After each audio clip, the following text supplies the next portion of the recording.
प्रभू श्रीरामांच्या विषयी अत्यंत अशोभनीय वर्तन करून सुद्धा जितेंद्र आव्हाडांनी माफी नाही मागितली. त्यांनी फक्त खेद व्यक्त केला आणि त्याबरोबरच मल्लीनाथी सुद्धा केली की आजकाल अभ्यासापेक्षा भावना महत्वाच्या झाल्या.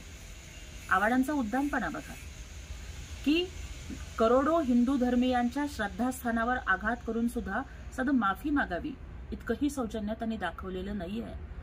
मग मराठी भाषेतली म्हण जी त्याची खोड मेल्याशिवाय जात नाही ही त्यांच्यावरनं आली की काय असा प्रश्न मला पडतो. मधमाशी मकरंद गोळा करण्यासाठी फुलावर जाऊन बसते, पण माशी मात्र जखमेवरती आणि घाणीवरतीच बसते. आव्हाडांचं असंच काहीतरी झालंय. लोक रामायणामधून अनेक चांगल्या गोष्टी घेतात. एकपत्नी व्रत असेल, सत्यवचनी असेल, पितृभक्ती असेल, अशा रामाचा आदर्श लोक घेतात. परंतु मांसाहाराचा संबंध प्रभू श्रीरामांशी जोडून कोट्यावधी हिंदू धर्मीयांच्या भावनांचा अपमान हा आव्हाडांनी केलेला आहे आणि त्याचा त्यांना जराही पश्चाताप नाहीये. शरदचंद्र पवार साहेबांच्या समोर हे विधान त्यांनी केलं. मग पवार साहेबांची या सगळ्या गोष्टीला संमती आहे का?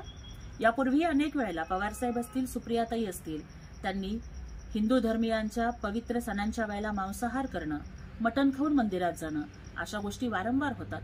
पवार साहेबांनी तर देवांचा बाप बीप अशा पद्धतीची वक्तव्य केली होती. मग या सगळ्या गोष्टी पवार साहेब आणि सुप्रियाताई सुळे यांना मान्य आहेत का हा प्रश्न मला या माध्यमातून विचारायचा आहे.